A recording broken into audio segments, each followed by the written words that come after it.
ഒരിക്കൽ ഒരു മുത്തശ്ശി താമരപ്പൂക്കൾ വിരിയുന്നത് നോക്കി കുളക്കരയിലിരുന്നു. അവരുടെ കൊച്ചുമകൻ രോഹൻ അവരുടെ അരികിൽ മനോഹരമായ പൂക്കളിൽ ആകൃഷ്ടനായി ഇരുന്നു. രോഹൻ ചോദിച്ചു, മുത്തശ്ശി, താമരപ്പൂക്കൾ ചെളിവെള്ളത്തിൽ വളരുന്നതെന്തുകൊണ്ട്? ഇത് നല്ലൊരു നിമിഷമാണെന്നറിഞ്ഞ് മുത്തശ്ശി പുഞ്ചിരിച്ചു. മുത്തശ്ശി വിശദീകരിക്കാൻ തുടങ്ങി, കുഞ്ഞേ, താമരപ്പൂവ് മനുഷ്യാത്മാവിനെപ്പോലെയാണ്. അത് ജീവന്റെ ചെളിവെള്ളത്തിൽ വളരുന്നു, പക്ഷേ അത് അഴുക്കില്ലാതെ മനോഹരമായി വളരുന്നു. മുത്തശ്ശി തുടർന്നു, ജീവിതത്തിലെ വെല്ലുവിളികൾക്കും ബുദ്ധിമുട്ടുകൾക്കും അതീതമായി നമുക്കും ഉയരാൻ കഴിയുമെന്ന് താമരപ്പൂവ് നമ്മെ പഠിപ്പിക്കുന്നു.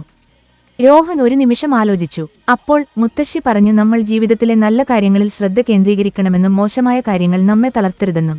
ജീവിതത്തിലെ സൗന്ദര്യത്തിലും നന്മയിലും ശ്രദ്ധ കേന്ദ്രീകരിക്കാനും നിഷേധാത്മകതയ്ക്കും വെല്ലുവിളികൾക്കും അതീതമായി ഉയരാനും താമരപ്പൂവ് നമ്മെ പഠിപ്പിക്കുന്നു.